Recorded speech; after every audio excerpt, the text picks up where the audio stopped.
Anybody have any questions or anything? You want to talk about anything? Are you good to go? All right, I guess we're all good. Hey, one thing. Well, yeah. Yeah, I think you touched on it. I didn't quite catch all of it then.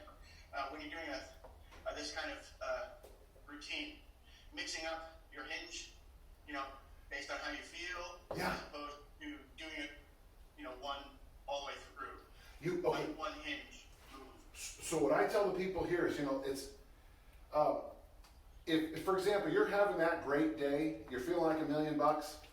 Yeah, do that. I mean, like I saw someone doing kettlebell snatches for a hinge.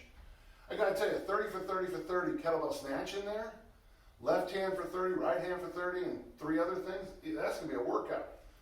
But feel free to die. Okay, that was your plan. You got to minute number 10, and you're like, this ain't happening today. Then you drop immediately to the kettlebell deadlift. And so, or you come in here and you're like, I just don't have it. I'm no Wally Dunn, and you just say to yourself, but you start off doing like me doing the hip thrust today. Then all of a sudden it's like, I'm feeling pretty good. And then you progress up to the swing, and so it's perfectly okay. So, one idea for you guys I was going to give you during the lockdown is the one I've been recommending to people. So it's the push-up position plank for 30 seconds. 30-second rest. I would sit in the bottom position of the goblet squat, 30 seconds, and then shoot up. The hip thrust or glute bridge, just hold that bridge for 30 seconds. And then another exercise, would you lay on your belly and do a Superman for me? So this one now, you might have to pump the reps out. So that's a Superman, Right.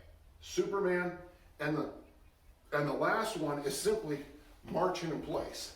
But what's good about that thing, so it's push-up position plank, bottom position goblet squat, what I'm doing right now, glute bridge, Superman, march in place. You're getting up and down off the ground a lot in those 30 minutes, and that's where the heart rate hits you. So if you're in here in the gym and maybe, something tweaked on your neck on your flight, we would keep finding regressions and progressions that are going to fit with you today because of how you feel today. So, yeah. Now, if I'm working in a big group, up to 65 people, that's my record so far with this, we just stationed it up. And I had, honestly, I just used the whiteboard and I wrote, here are the squat options. And so there's probably only 4 or 5 because there's not a ton of squat options. But, with a TRX, a couple kettlebells, so that's the way you want to think about it. For clarity, I might have to write an article just to help you out on that, okay? Thanks, Dan. Yeah, you bet. I mean, and like what he says today too, like I started lifting this 48 and I did it twice, and then I figured my variations should be to sit. So I listened to myself. Yep. And did that. Lisa Whalen, talk to us. I have a question. Hi. Hi. Okay, so as Geoff knows, I have been working with my heart monitor on every workout. No matter what I do, I have my heart monitor. Yes. And so when I'm doing a class like this, I go in the red pretty much the second half the whole time. Except for like certain really low spots where I can't catch my breath. Should I really be concerned? Like I'm always in the red and Okay. make it easier? It's just like I'm feeling fine. I just see that it's in the red. Okay, And yeah, it's hard work. Lisa, how old are you? How old are you?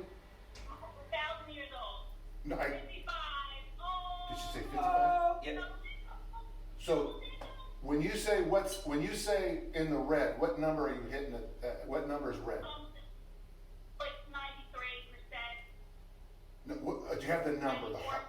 The number of the heart rate. What's the heart rate number itself? That's the question. I don't know. I'll have to get back to you on that one. Okay, and I'll go through that with you. So the problem with heart, yeah.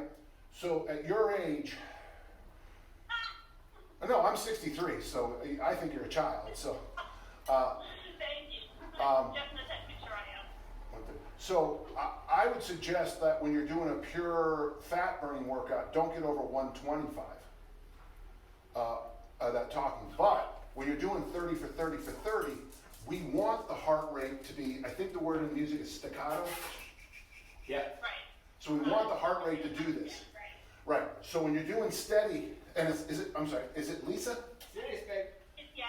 So Lisa, when you're doing steady state, I want you to keep your heart rate between okay, so folks, the numbers come out.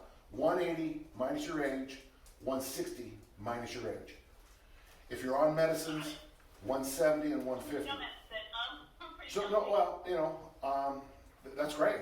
And so when you're doing steady state cardio, like going for a walk, a ruck, a bike, or whatever, 115 to 125. Got it. Okay, everybody else can do the math themselves.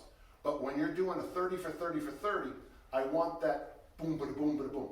So you'll notice if you keep your heart rate monitor on, you can see it. Like when I go from hip thrust to stand up to do press, I have a jump in my heart rate at the end of the hip thrust because I stood up. And then standing presses really hit the heart rate hard because it is a total body movement.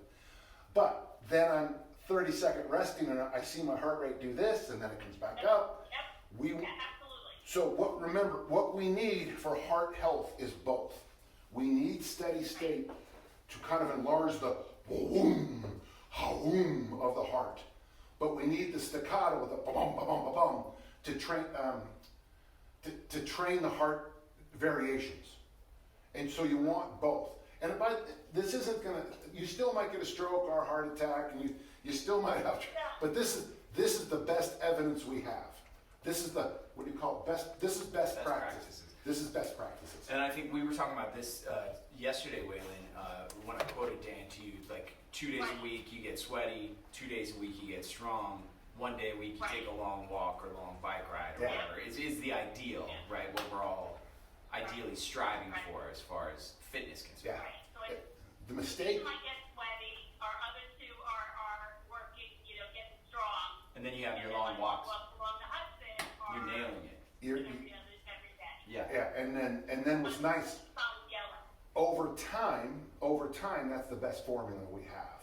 The mistake people make, I think, sometimes is when they try to, on January 1st, January 3rd, and January 5th, they try to get, 10 years worth of training in on those 3 days.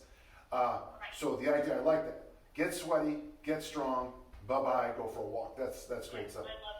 And I love Lisa, that analogy. one thing you might want, those of you who are interested in fat loss, now listen, I got a whole podcast on this. I got a bunch of, go to my YouTube, Dan John, there's more stuff than you'll ever need in your life. But so like right now, if any of you are interested in fat loss, right now is the time to go for that 20, 25-minute walk because you freed up all those fatty acids. Now, a gentle walk is going to make your body, if you're fasted, if you're drinking coffee, if you get your heart rate up and go for a walk, we think that's the best way long-term to get leaner. Because the caffeine frees up free fatty acids. The fast frees up free fatty acids. The workout burns whatever, it brings the last of the sugars, and then the walk will take care of the free fatty acid. We think. Wow. Now, in practice it works really well. The research will catch up to that in about 30 years. Right. It's long gone. Yeah, well after I'm in the hole. Yes. Yeah. Right, exactly. Well, I'll be dead. Right, well, I'll figure out the heart rate and then, share that. Appreciate that. Got it. I got it. I'm good. Thank you so much. Hey group, if there are no other questions, we love you. Thanks for being here. Dan John's Garage, the Dagobah System. Bye.